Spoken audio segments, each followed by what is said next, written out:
Hi everyone, this is Mrs. McCabe, and in this video I'd like to show you some of the ways that Google Read and Write can help you with your research.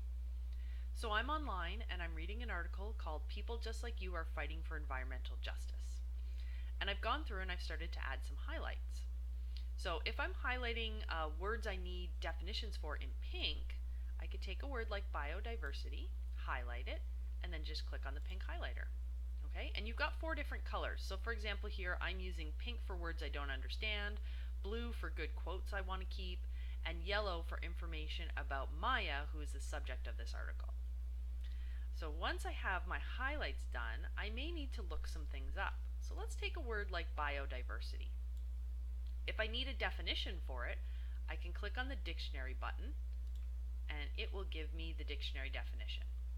If I want to know what something looks like, I can click on the picture dictionary and it'll give me a little representation. So in this case, biodiversity is lots of different plants and animals in one habitat, so that's what that represents.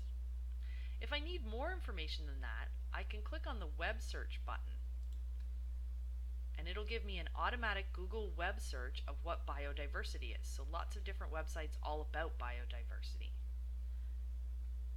Okay, so that's a little bit about how to figure out what specific words or terms mean. Now, there are also some neat things you can do with the highlighters themselves.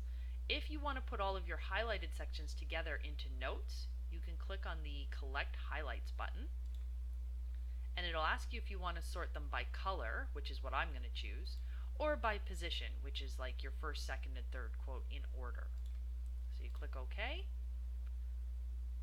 and it opens a new Google Doc in your Google Doc section with all of your highlights put together. And you can change the title and you can save it here, and you can use this to create your project or your essay later on. Now, if you need specific words together, if you've highlighted a bunch of single words like I have, I've highlighted innovative and biodiversity, you can also click the vocabulary button. And this is really neat. It takes a moment for it to set it up. But once it does, it opens a vocabulary list for you where Google has given you the terms you've highlighted, the dictionary definitions, and even the symbol from the picture dictionary, and it's given you a section where you can type in notes. So that's a really neat feature. And finally, if you want to just get rid of all your highlights, maybe you decide you don't want to use this article, you highlight the whole article and click Clear Highlights, and it'll get rid of all of them for you. And then one last thing just to help with online research. Sometimes when you're looking at articles like this, there can be a lot of stuff in the sidebars, like a lot of ads and things. If you click Simplify Page, Google will actually give you just the text on that page, so it takes out all the photos and ads and other stuff. If you find that's easier to read, definitely consider using it. So there you go, just some simple ways that Google Read and Write can help you do your research.